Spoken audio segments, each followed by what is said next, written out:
So I'm going to take a look at this engine that my customer brought me. He was going to put it in his other bike, but after he got it here and I started looking at it, it is not going to fit because the engine he brought me is for a shaft drive bike, and the bike that he has is a chain drive bike. Now, they did make both of these bikes at the same time during the same year. So when he saw it online and said, oh, hey, it's for the same year, he just assumed that it was probably gonna, fit, not knowing that one was a DC and one was a CD. So as far as engine designation at the end of the CCs goes. So I have my doubts on whether or not I think this engine is going to be viable anyway, because I've already seen a little rust in it. It already puked out some sludge in the bucket that it was in. So I have my doubts, but I'm going to see if I can get it to roll over so that he knows what he can tell someone when he goes to sell this again. Obviously, he doesn't need it. He's not going to use it. So he just needs to know kind of where it's at so he can put that out there when he goes to sell this.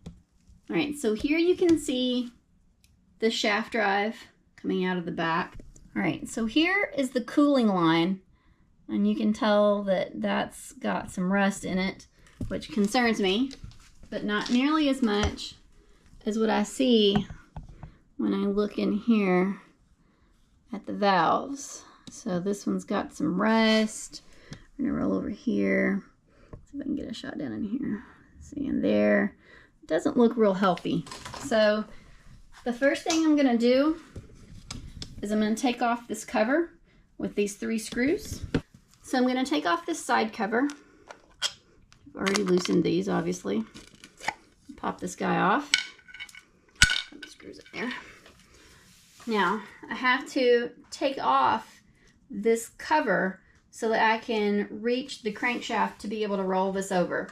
And I'm going to cheat because it's on there really tight. I've already kind of tried this, so I'm going to use an impact and see if I can get it to go. Yeah, it was way easier than trying to do it by hand. All right, so now that we have the inspection cover off, right here, you can see this nut. And we're going to turn this and we're going to see if we get any movement. So we're going to be looking for movement in 2 areas.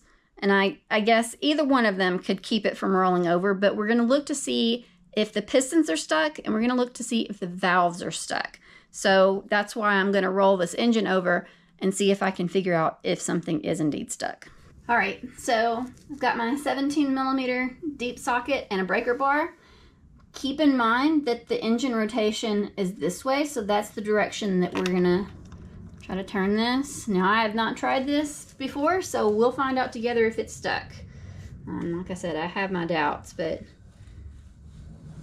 it is in fact rolling over though. I'm kind of shocked. I think it might have been stored in a basement, given that it's a little rusty. We're gonna keep rolling this guy over. I heard a little compression happen in there. Try not to hit the camera as I do this, but I see the valves moving, which is kind of shocking. I did not think that was going to work. Ooh, I see rust flying out. It's crazy. I mean, the good news is it isn't locked up, so that's a huge benefit. All right, now that I know that this is not locked up and it does in fact roll over, even though it blows out some rust confetti, someone will need to do a top end job. That person is not going to be me. Henry's going to put up a couple of videos so you can watch more of Vintage Vixen. Take this guy in for a little light reading.